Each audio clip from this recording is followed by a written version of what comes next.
దేవునికి మహిమ కలుగునుగాక. హల్లెలూయా, హల్లెలూయా, హల్లెలూయా. పరిశుద్ధాత్మ ఉజ్జీవం అనే ఈ టీవీ కార్యక్రమంను వీక్షిస్తున్న ప్రేక్షకులకు మా హృదయపూర్వక వందనాలు.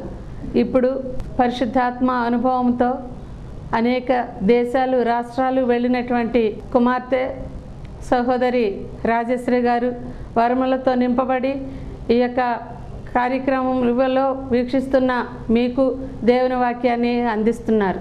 దేవునికి మహిమ కలుగును గాక. ఈ పరిశుద్ధాత్మ ఉజ్జీవాన్ని కార్యక్రమం చూస్తున్న మీ అందరికీ మన ప్రభును రక్షకుడును యేసుక్రీస్తు నామమున అందరికీ నా వందనాలు తెలియజేస్తున్నాను. అందరికీ వందనాలు. ఈ కార్యక్రమాన్ని వినే ముందు ప్రార్థన చేసుకుందాం. పరిశుద్ధుడా, జీవము కలిగిన తండ్రి, మిమ్మల్ని స్తుతిస్తున్నాం, ఘనపరుస్తున్నాం. మీరు మాకిచ్చిన శ్రేష్టమైన సమయాన్ని బట్టి స్తుతిస్తున్నాం. ఈ దినమున ప్రభువా మీ యొక్క నూతన ప్రత్యక్షతను మాకు ఇవ్వండి. మీ న్యూ వర్డ్ని ఇవ్వండి నాయన. మీ ఆత్మచేత నన్ను నింపండి. నీ పిల్లలు నీ వాక్కు కొరకు ఎదురు చూస్తున్నారు. ఎందుకంటే నీ వాక్యము మమ్మల్ని బ్రతికించేది, మా బాధలలో మాకు నెమ్మదినిచ్చేది కనుక మీ వాక్కు చేత మమ్మల్ని బ్రతికించమని వేడుకుంటున్నాం. ఈ దినమున మాతో మాట్లాడమని వేడుకుంటున్నాం. ఈ వాక్కునకు విరుద్ధంగా పోరాడుతున్నా అంధకార శక్తులను శపిస్తున్నాను. ఇదిగో ఈ వాక్కు కొరకు ఎంతమంది నాయన ఈ స్థలంలో నాయన నీ యొక్క వాక్కు కొరకు ఎదురు చూస్తున్నారు. ఈ దినమే, ఈ క్షణమే కీర్తనలు 20:4 ప్రకారము వారి కోరికను సిద్ధింపచేసి వారి ఆలోచన యావత్తు యేసు నామములో సఫలపరచబడును గాక. ఇప్పుడే మీరు మాతో మాట్లాడినందుకు స్తుతిస్తూ నీ నామాన్ని కనపరుస్తూ యేసు నామమున ప్రార్థిస్తున్నాము తండ్రి. ఆమేన్. హల్లెలూయా. దేవునికి మహిమ కలుగును గాక. దేవుడు ప్రేమించి ఇచ్చిన సమయాన్ని బట్టి దేవుని నామానికి స్తుతులు చెల్లిస్తున్నాం. ఈ దినం యొక్క అంశము శాపమనే కాడి. ఈ దినమున ఎక్కడ చూసినా కూడా అడ్డులు, ఆటంకాలు, కుటుంబాలలో నెమ్మది లేకుండా అకాల మరణాలు, ఉద్యోగాలు లేక నిరుద్యోగులుగా, రోగగ్రస్తులుగా, ఎక్కడ చూసినా కూడా మనశ్శాంతి లేకుండా అప్పులతో, దరిద్రతతో, ఇవన్నీ కూడా శాపమనే కాడి. నిజంగా మనం జ్ఞాపకం చేసుకుంటే గలతీలకు రాసిన పత్రిక ఆ యొక్క 3వ అధ్యాయము 13-14 జ్ఞాపకం చేసుకుందాం. ఆత్మను గూర్చిన వాగ్దానము విశ్వాసం వల్ల మనము లభించినట్లు అబ్రహాము పొందిన ఆశీర్వచనము క్రీస్తు యేసు ద్వారా అన్యజనులకు కలుగుటకును, క్రీస్తు మన కోసము శాపమై మనలను ధర్మశాస్త్రం యొక్క శాపము నుండి విమోచించను. ఇందును గూర్చి మ్రాను మీద వేలాడబడిన ప్రతివాడును శాపగ్రస్తుడని వ్రాయబడి ఉండెను. హల్లెలూయా. చూడండి, మనం ఇక్కడ జ్ఞాపకం చేసుకుంటే అబ్రహాము పొందిన ఆశీర్వాదము క్రీస్తులో మనం అనుభవించడానికి 2000 సంవత్సరముల క్రితమే దేవుడు తన కుమారుని మనల్ని విడిపించాడు. ప్రియులారా,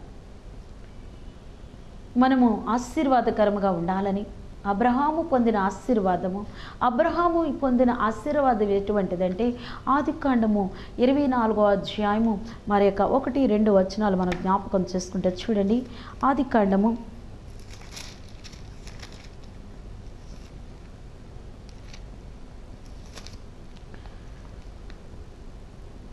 అబ్రహాము బహుకాలము గడిచిన వృద్ధుడై ఉండును. అన్ని విషయములలో యెహోవా అబ్రహామును ఆశీర్వదించెను. అబ్రహామును అన్ని విషయములలో దేవుడు ఆశీర్వదించెను. ఒక క్రైస్తవ జీవితము సగం సగం సగం అని కాదు ప్రియులారా. అన్ని విషయములలో ఆశీర్వదించబడుట దేవుని చిత్తం, దేవుని యొక్క ఆశ అదే. ఎందుకంటే మన దేవుడు పరిపూర్ణుడు కనుక మనము కూడా పరిపూర్ణతలో ఉండాలి. ఇక మత్తయి సువార్త 5వ అధ్యాయము ఆఖరి వచనం చదువుకుందాం. చూడండి, మత్తయి సువార్త 5వ అధ్యాయము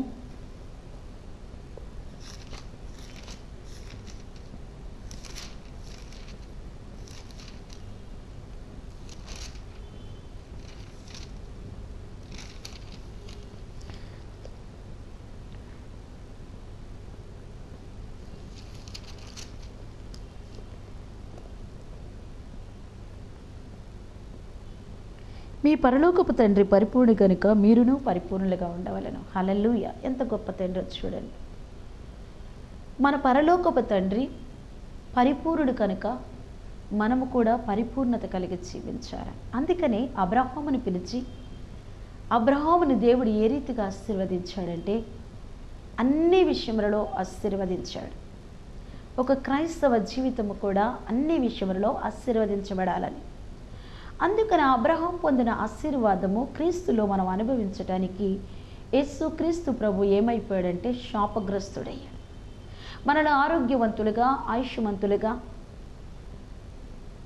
ఆర్థికముగా, సాంఘికముగా, మానసికముగా, ఆధ్యాత్మికముగా ప్రతి విషయములో కూడా మనము ఒక వ్యక్తి ఆత్మలో వర్ధిల్లుచున్నప్పుడు అన్ని విషయంలో వర్ధిల్లునట్లుగా మనలను 2000 సంవత్సరముల క్రితమే ఆయన విడిపించాడు. ఈ దినమున ఆయన విడిపించినా కానీ ఈ దినమున ఎందుకు నువ్వు శాపముతో నువ్వు జీవిస్తున్నావు? దేవుని యొక్క ఉద్దేశం ఏమిటంటే మనం ఎప్పుడు కూడా ఆరోగ్యముగా ఉండాలని, సంతోషముగా ఉండాలని. చాలామంది అంటూ ఉంటారు, వాళ్ళు మా పట్ల ఎలా చేస్తారు, మమ్మల్ని ఎలాగన్నారు, లేకపోతే మా మీద ఎలా చేశారు, మా మీద ఎలా శపించారు, అందుకని మా జీవితాలు ఎలా. లేదు ప్రియులారా, దేవుని వాక్యాన్ని మనం జ్ఞాపకం చేసుకుంటే ఆ యొక్క ద్వితీయోపదేశ కాండము 23వ అధ్యాయం 5వ వచనం చదువుకుందాం. అయితే నీ దేవుడైన యెహోవా బిలాము మాట విననెల్లకుండెను. నీ దేవుడైన యెహోవా నిన్ను ప్రేమించని గనుక నీ దేవుడైన యెహోవా నీ నిమిత్తం ఆ శాపమంతా ఆశీర్వాదం కర్మగా. చూడండి ప్రియులారా, బిలాము దేవుని ప్రవక్త అయ్యుండి కూడా ఆ యొక్క బాలా కుమారుడైన ఆ యొక్క రాజు మాట విని తన ప్రజలను శపించడానికి వచ్చినప్పుడు దేవుడు ఇక్కడ అంటున్నాడు, ఆ యొక్క బిలాము ప్రవక్త నోటులో నుండి వచ్చే ప్రతి శాపమును దేవుడు తన ప్రజల కొరకు ఏమి చేశాడంటే ఆశీర్వాదకరముగా చేశాడు. ఎందుకు? దేవుడు వాళ్ళని ప్రేమించాడు.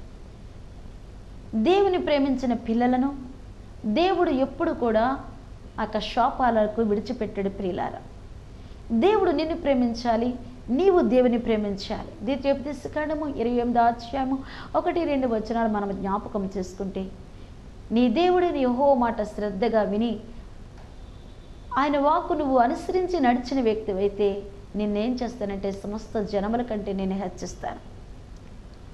దేవుడు అంటున్నాడు, నన్ను ప్రేమించే వారిని నేను ప్రేమిస్తాను, నన్ను ప్రేమించే వారిని నేను 1000 తరాల వరకు ప్రేమిస్తాను.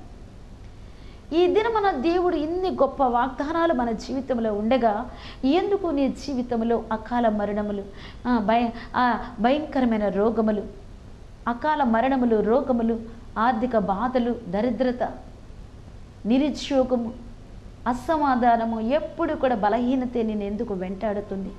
ఈ శాపము నుండి నువ్వు విడుదల పొందాలి పిల్లలారా. ఎందుకంటే ఆల్రెడీ నీ కొరకు యేసు ప్రభు ఆ యొక్క క్రయమును చెల్లించాడు. నీ కొరకు ఆయన రుసుమును చెల్లించి నేను విడుదల చేశాడు. ఆయన నేను ప్రేమించాడు ప్రియులారా. ఎందుకంటే ఇక్కడ మనం జ్ఞాపకం చేసుకుంటే ఒక వ్యక్తి ఎప్పుడు ఎలా ఉండాలంటే అన్ని విషయములలో ఆశీర్వాదం పొందాలి. ఆశీర్వాదం పొందాలంటే నీ శాపము విడువబడాలంటే నీవేం చేయాలంటే ఆత్మలో నువ్వు వర్ధిల్లాలి. నీ అంతరంగ పురుషుడు ఎప్పుడు కూడా వర్ధిల్లాలి. అనగా ఆత్మయైన దేవునికి నీవెప్పుడు కూడా ఆయనకి నివాస స్థలముగా నీవు ఉండాలి. ఎప్పుడైతే నీవు ఈ రీతిగా ఉంటావో దేవుడు ఏమంటున్నాడంటే ఆ శాపమును నేను చూడండి, బిలాము ప్రవక్త తన ప్రజలను శపిస్తున్నా కానీ ఇక్కడ యెహోవా దేవుడు ఏం చేస్తున్నాడంటే ఆ శాపమును ప్రజలకు ఆశీర్వాదకరముగా మరల్చాడు. నిజంగా నువ్వు దేవుని ప్రేమించి ఆయన ఆజ్ఞలకు నువ్వు లోబడిన వ్యక్తివైతే ఒకవేళ నిన్ను శపించాలనుకున్న మనుష్యుల యొక్క మాటలను కూడా దేవుడు ఏం చేస్తాడంటే ఆశీర్వాదకరముగా మారుస్తాడు.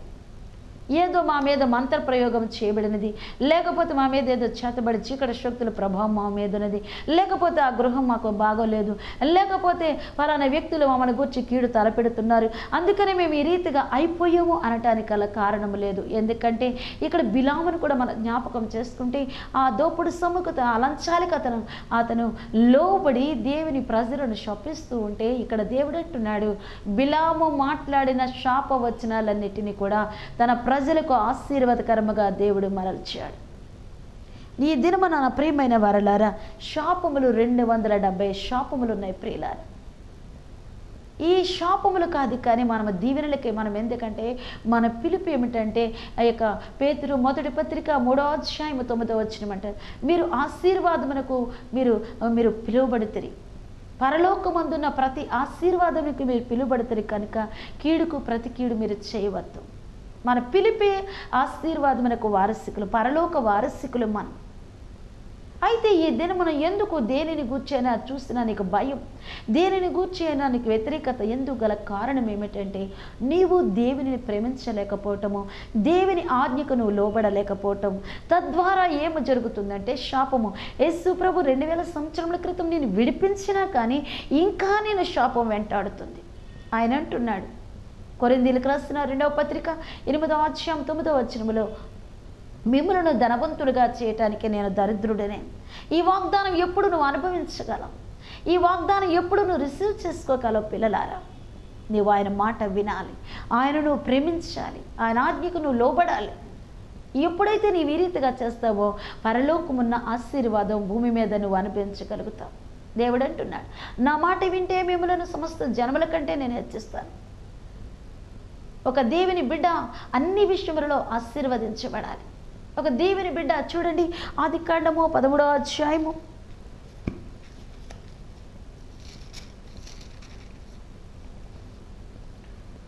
అబ్రాము తన కలిగిన సమస్తమును తన భార్యను తనతో కూడిన లోతుని వెంటబెట్టుకుని ఐగుప్తులో నుండి ఆ యొక్క నెగనకు వెళ్ళెను. అబ్రాము వెండి బంగారము పశువులు కలిగిన వాడే బహుధనవంతుడైన. చూసారా పిల్లలారా, బంగారము వెండి పశువులు కలిగి బహుధనవంతుడయ్యాడు.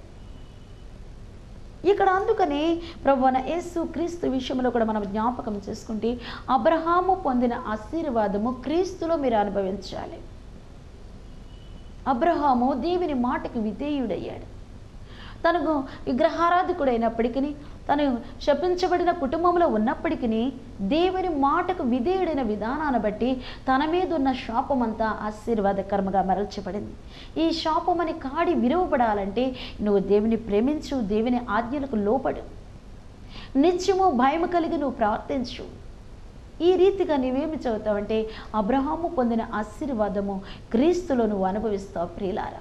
ఎందుకంటే నీ మీద శాపం లేదు. ఎందుకంటే ఆల్రెడీ 2000 సంవత్సరముల క్రితమే నిన్ను ధనవంతులుగా చేయటానికి, నిన్ను ఆరోగ్యం కలుగ చేయటానికి, నీకు సమాధానం కలుగ చేయటానికి నిన్ను ఆయన ఏమి చేశాడంటే విడిపించాడు ప్రియులారా. అందుకనే చూడండి ఆ యొక్క గలతీయులకు రాసిన పత్రిక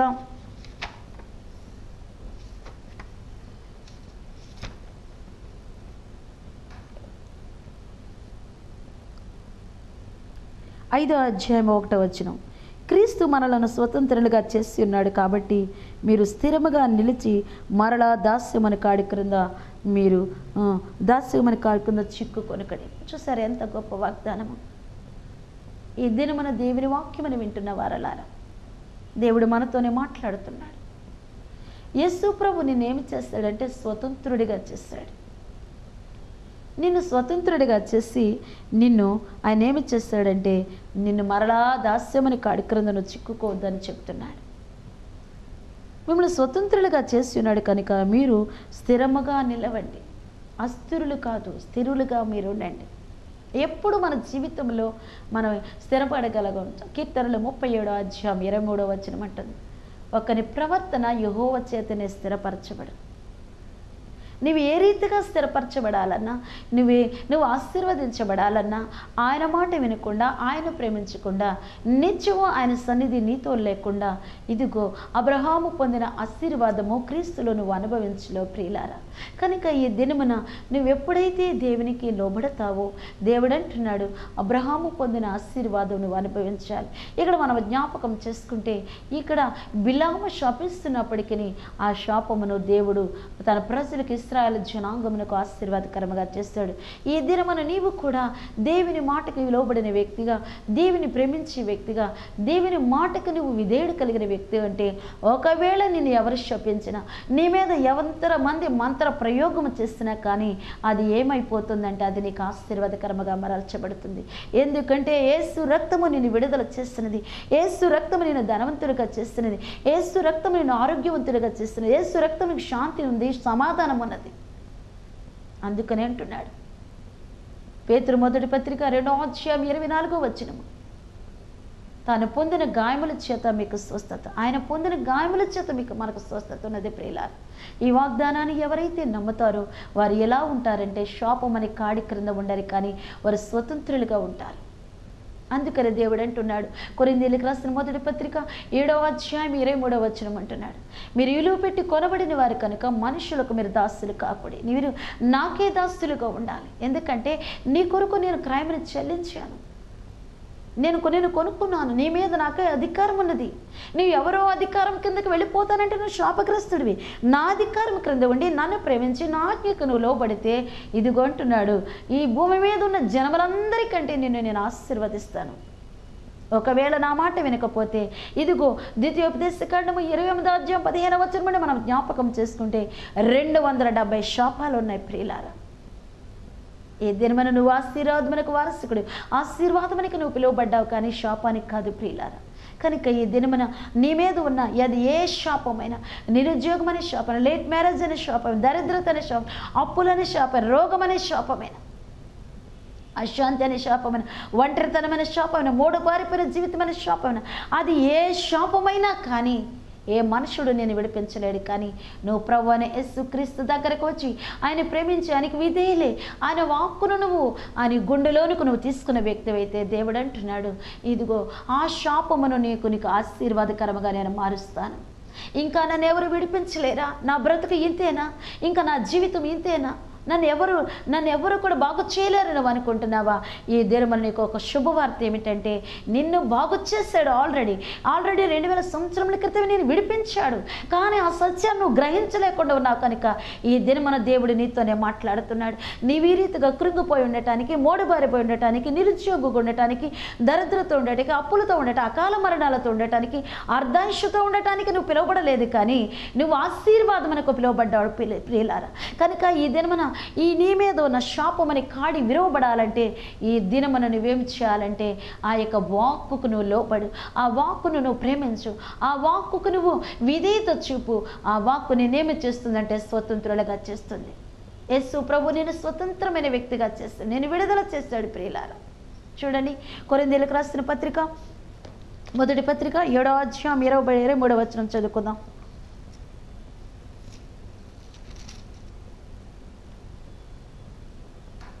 మీరు విలువ పెట్టి కొనబడిన వారి కనుక మనుష్యులకు దాసులు కాకుడి. సహోదరులారా, ప్రతి మనుష్యుడును ఏ స్థితిలో పిలువబడిన ఆ స్థితిలో దేవునితో సహవాసము, దేవునితో సమాధానము కలిగి ఉండవలని. హల్లెలూయా.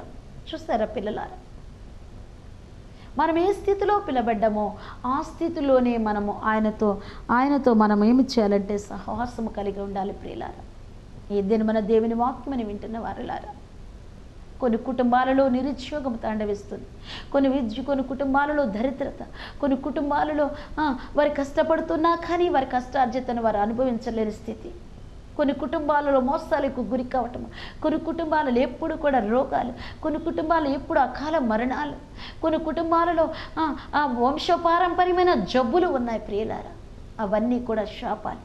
ఈ శాపమంతా విరవబడాలి. నీ తాతకున్న ఆ వ్యాధి నీ తండ్రికి ఉన్న వ్యాధి నీకు రావటం దేవుని చిత్తము కాదు. ఒకవేళ నీ తాత ఏదో వ్యాధితో ఉండి ఆ వ్యాధి నీ తండ్రి అనుభవిస్తుంటే ఆ వ్యాధి నీకు కూడా వస్తుంది. నువ్వు బాధపడవద్దు, భయపడవద్దు. కానీ ఈ దినమున ఆల్రెడీ నేను స్వతంత్రుడిని, ఆల్రెడీ నా ప్రభు నా కొరకు నన్ను విమోచించాడు, ఆల్రెడీ 2000 సంవత్సరముల క్రితమే నా కొరకు క్రయం చెల్లించాడు, ఇక నా మీద శాపము లేదు, నేను ఆశీర్వదించబడిన వ్యక్తిని అని నీవు ఎప్పుడైతే గమనిస్తావో అప్పుడే నీకు విడుదల కలుగుతుంది. అప్పుడే నీవు ఆ యొక్క వాగ్దానాన్ని నువ్వు స్వతంత్రించుకొనగల ప్రియులారా. కనుక ఈ దినమున వాక్యమని వింటున్న నా ప్రియమైన సహోదరుడా సహోదరి, నీ పిలుపు ఏమిటంటే నువ్వు ఆశీర్వాదమునకు వారసుడివి, నువ్వు శాపగ్రస్తుడు కాదు. నువ్వెప్పుడు కూడా కుమిలిపోతూ కృంగిపోతూ రుగ్మతలతో అలమటించడానికి కాదు, నువ్వెప్పుడు కూడా ఒంటరిగా ఉండటానికి కాదు, కానీ దేవునితో సహవాసానికి దేవుడు నేను పిలిచాడు. దేవునితో సహవాసం నేనేమి చేస్తుందంటే స్వతంత్రాన్ని చేస్తుంది. దేవునితో సహవాసం నేనేమి చేస్తుందంటే అన్ని విషయాలలో నువ్వు ఆశీర్వాదమునకు వారసుడు అవుతావు. ఎందుకంటే అబ్రహాము విగ్రహారాధికుడు. అటువంటి అబ్రహాము ఏనాడైతే దేవునికి లోపడ్డాడో ఆ యొక్క ఆదికాండం 13వ అధ్యాయం 2వ వచనంలో అబ్రహాము బంగారము వెండి పశువులతో ఎంతగానో ధనవంతుడిగా ఆశీర్వదించాడు. ఆదికాండం 24వ అధ్యాయం 2వ వచనంలో అబ్రహామును దేవుడు అన్ని విషయములలో ఆశీర్వదించాడు. ఒక క్రైస్తవ జీవితము అన్ని విషయాలలో ఎందుకంటే ఆయన దేవత్వ యొక్క పరిపూర్ణత క్రీస్తులో ఉన్నది. కానీ క్రీస్తులో మనం ఉన్నాము కనుక క్రీస్తుకు కలిగినవన్నీ కూడా మనం కలుగుతాం. గలతీయులకు రాసిన పత్రిక 3వ అధ్యాయము 27వ వచనం ఈ రీతిగా సెలవిస్తుంది. క్రీస్తులో బాప్తిసం పొందిన మీరందరూ క్రీస్తునందు మీరు కుమారులై ఉన్నారు, కుమార్తెలై ఉన్నారు. ఆయన కుమారులుగా కుమార్తెలని పేరు చెప్పుకొని ఇంకా ఎందుకు కన్నీటి బ్రతుకు, ఎందుకు దుఃఖము, ఇంకా కీడులు, ఇంకా ఎందుకు మన జీవితంలో గుండెలో ఒక తరగని బాధ ఎందుకు ఉంటుంది? కారణం ఏమిటి? దేవుడు ఏమైనా అన్యాయస్తుడా? దేవుడు చేయలేనివాడా? దేవుడు చేతకానివాడా? దేవుడు ఏమైనా పక్షపాత? చెప్పండి ప్రియులారా. ఈ మన దేవునికి లోపడు, దేవుని ప్రేమించు. ద్వితీయోపదేశకాండము 20వ అధ్యాయం 4-5 వచనాలు మనం జ్ఞాపకం చేసుకుంటే, నన్ను ప్రేమించే వారిని నేను 1000 తరాల వరకు ప్రేమిస్తాను, నన్ను ద్వేషించే వారి విషయంలో తల్లిదండ్రుల మీద నా దోషమును బిడల మీదకి 3-4 తరాల వరకు నేను తప్పిస్తానంటున్నాడు. ఈ మన దేవునికి లోపడు, దేవునికి అప్పచెప్పు. అయ్యా, నా మీద ఇక ఈ శాపం ఉండటానికి వీల్లేదు. నువ్వు నన్ను ఎప్పుడో ఆల్రెడీ నువ్వు విడిపించావు, ఆల్రెడీ నన్ను ఆశీర్వదించావు.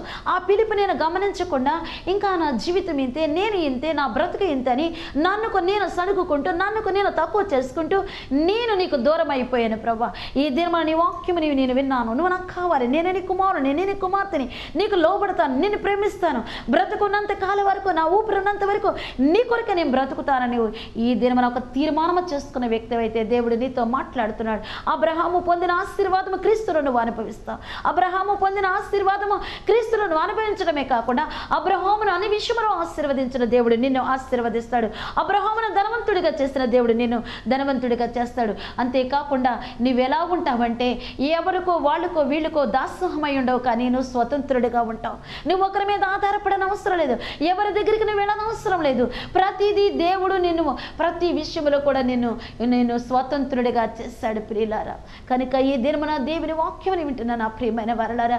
నా బ్రతికి ఇంతే, నేను ఇంతే, నాకు ఈ శాపమే అని నువ్వు అనుకోవద్దు. కానీ నా తల్లిదండ్రులు నాకు శాపాలు ఇచ్చారని నువ్వు అనుకోవద్దు. కానీ ఇదిగో మనం జ్ఞాపకం చేసుకుంటే శాపాలను ఆశీర్వాదకరంగా మార్చేవాడు మన దేవుడు ఉన్నాడు. బిలాము శపించినా కానీ దేవుడు ఏమి చేశాడంటే తన ప్రజలకు ఆ శాపాన్ని ఆశీర్వాదకరంగా మార్చాడు. ఈ దినమున ఒకవేళ నేను ఎవరైనా శపిస్తున్నారా, ఒకవేళ నీ మీద బంత ప్రయోగం జరుగుతుందా, ఒకవేళ నీ మీద చేతబడి శక్తుల మీద ఉన్నాయా, ఒకవేళ సమాజం నేను ఏదో భయపెడుతుందా, ఈ దినమున నీకు దేవుని వాక్యం సెలవిస్తుంది.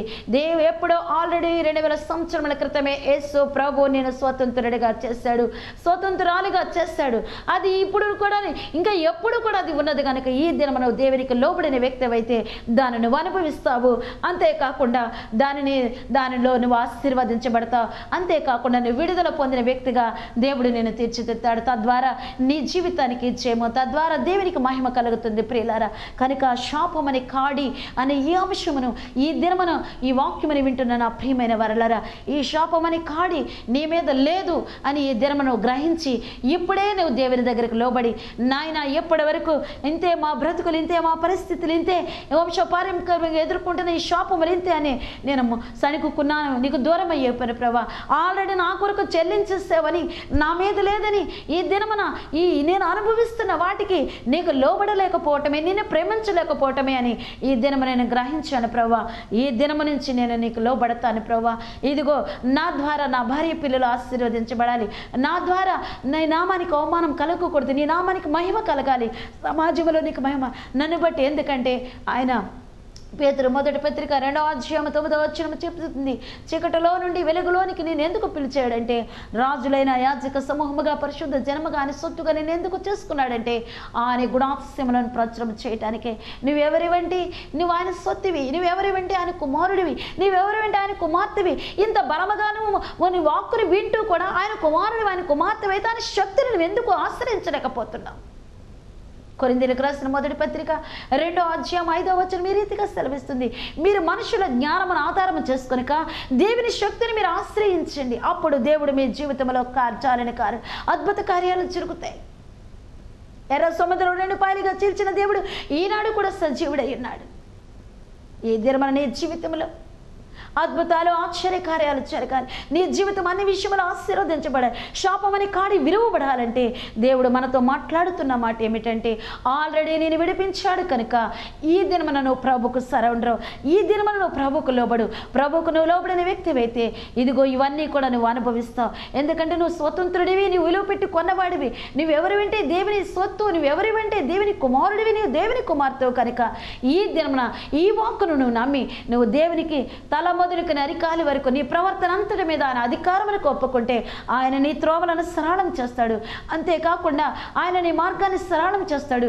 నీకు ముందుగా వెళ్ళి నీ అడ్డములు నీ కీడులన్నీ తొలగించి నీ పక్షాన ఆయన దేవుడు కార్యం చేస్తాడు. ప్రియులారా, కనుక ఈ దినమున ఆటంకాలను ఎదుర్కొంటున్నారా, అడ్డంకులు ఎదుర్కొంటున్నారా, కీడులు ఎదుర్కొంటున్న వారులారా, శరీరం అంతా రోగములతో బాడీ అంతా కూడా చెప్పలేని సహకరించలేని బాధతో అలమటిస్తున్న వారులారా, ఈ దినమున క్రీస్తు రక్తాన్ని ఆహ్వానించు, క్రీస్తును ఆహ్వానించు, క్రీస్తును ప్రేమించు, యేసు క్రీస్తుకు నువ్వు లోబడి తద్వారా నీ పిలుపులో ఉన్న సార్థకతను అనుభవిస్తావు. తద్వారా నీ కుటుంబాన్ని, నీ ద్వారా సమాజానికి దేవునికి మహిమ, నీ ద్వారా అనేకులు నేను చూస్తారు. అట్టి రీతిగానే అట్టిగా ఉండటానికి దేవుడు నేను పిలిచాడు కనుక నీ పిలుపుని గ్రహించి ఈ దినమన దేవునికి లోబడిన వ్యక్తివైతే, దేవుని దగ్గర ఈ దినమన ఒక తీర్మానం చేసుకున్న వ్యక్తివైతే దేవుడు మరలా తన బిడ్డగా నిన్ను చేర్చుకుని నిన్ను ఆశీర్వాదమునకు వారసుకుడిగా అన్ని విషయంలో వర్ధిల్లిన జీవితము, అన్ని విషయంలో ఆశీర్వదించబడిన జీవితం ఇచ్చి నేను దీవిస్తాడు. అట్టి కృప మీకును మీ కుటుంబాలకే నామములో కలుగునుగాక. ఆమేన్. ప్రార్థన చేసుకుందాం. మహాగణుడా, మహోన్నతుడా, పరిశుద్ధుడా, అత్యమ కలిగిన తండ్రి, మీకు స్తోత్రాలు. ఈ శాపం అనే కాడి నాయనా నా తండ్రి ఆల్రెడీ 2000 సంవత్సరముల క్రితమే మమ్మలను విరగొట్టి ప్రభా మా మీద నుండి తీసివేసావు. నువ్వు మా కొరకు క్రయములు చెల్లించావు. కానీ ఈ సత్యాన్ని గ్రహించక అనేక మంది జీవితాలలో ప్రభా అకాల మరణాలు, అయ్యా రోగాలు, భయంకరమైన సమస్యలు, నిరుద్యోగము, అప్పులు, అశాంతి ఇవన్నిటినీ కూడా ప్రభా అనుభవిస్తున్నారు తండ్రి. కానీ ఈ దినమున మరొకసారి నాయన మీరు మాతో మాట్లాడిన విధానాన్ని బట్టి స్తుతిస్తున్నాం. ఎంతమంది వీరి ఈ దినమున ప్రభా కన్నీరు కారుస్తూ అకాల మరణాలతో వారి బిడ్డల్ని, వారి కుటుంబ సభ్యులను పోగొట్టుకుని ఆదరణ లేక ఉన్నారు. వారిని ఇప్పుడే మీరు దర్శించండి నాయన. ఆ కుటుంబంలో అకాల మరణాలని శాపమును యేసునామములో కొట్టివేస్తున్నాను తండ్రి. ఇప్పుడే యేసునామములో వారిని విడుదల చేస్తున్నాను తండ్రి. వారిని స్వతంత్రులుగా ప్రకటిస్తున్నాను ప్రభా. ఇక మీద వారి మీద ఉన్న మరణ దూతను కాల్చివేస్తున్నాను, వారి మీద ఉన్న సంహార దూతను కాల్చివేస్తున్నాను. మీ దీర్ఘాయుష్ను ఆ కుటుంబాల మీదకి విడుదల చేస్తున్నాను. నీ నామములో వారికి ఆయుష్ కలుగునుగాక, ఆరోగ్యం కలుగునుగాక. ఎంతమంది భయంకరమైన రోగములతో, ఎయిడ్స్, క్యాన్సర్, అలాగే భయంకరమైన జ్వరాలతో, భయంకరమైన రోగములతో ఇక ఇది ఎవరు నాలో నుండి తీవిలేరు అని ఏదన చెందుతున్నారు. ఆ శాపమును కూడా యేసునామములో విరగొడుతున్నాను తండ్రి. నువ్వు పొందిన గాయముల చేత వారికి స్వస్థతను ప్రకటిస్తున్నాను. ఎంతమంది నిందలతో, అవమానములతో, ఇరుకులతో, శాంతి సమాధానమత లేక అల్లాడుతున్నారో ప్రభా, మీ శాంతి, మీ సమాధానం ఆ కుటుంబాలకు విడుదల చేస్తున్నాను ప్రభా. నిరుద్యోగులుగా ఎంతమంది పిల్లలు ఈ దినమున ఆ డిఎస్సి కొరకు ఎదురు చూస్తున్నారు. వారిని ఇప్పుడే మీరు దర్శించండి. ఏజ్ బార్ అయిపోయినది, ఈసారి నాకు రాకపోతే నా భార్య పిల్లలు మేమేమైపోతాను ఎంతమంది అలమటిస్తున్నారు. ఒక్కసారి వారికి మీరు అవకాశం ఇచ్చి జయముతో నింపమని వేడుకుంటున్నాను ప్రభా. ఎంతమంది ఇంకా చాలించాలని పరిస్థితుల్లో ఉన్నారో వారందరినీ ఈ క్షణం మీరు జ్ఞాపకం చేసుకుని వారిని ఆశీర్వదించమని వేడుకుంటున్నాం. అబ్రహాము పొందిన ఆశీర్వాదము క్రీస్తులో ఈ కార్యక్రమం చూస్తున్న ప్రతి ఒక్కరి జీవితంలోనికి, ప్రతి వారి కుటుంబంలోనికి యేసు నామమున విడుదల చేస్తున్నాను తండ్రి. శాపమని కాడిని విరగొడుతున్నాను. ఆశీర్వాదమునకు వారసుకులు యేసు నామములో ప్రకటిస్తున్నాను, దీవిస్తున్నాను. ఇప్పుడే ఆ కుటుంబాలలోనికి నాయనా మీ యొక్క దూతలను విడుదల చేస్తున్నాను, మీ మహిమని విడుదల చేస్తున్నాను. ఇప్పుడే వారిని మీ రక్తపు కట్టులో భద్రపరచమని, ఆలోచనకర్తగా ఉండి వారి కుటుంబాలను మీరు దీవించమని, ప్రతి శాపాన్ని, ప్రతి మంత్ర ప్రయోగ శక్తులన్నిటిని కాల్చివేస్తూ ఇదిగో మీ దీవెనలు, మీ ఆశీర్వాదాలు బిడ్డల మీదకి విడుదల చేస్తూ, దీవిస్తూ, ఆశీర్వదిస్తూ యేసు నామమున ప్రార్థిస్తున్నాను పరమ తండ్రి. ఆమేన్.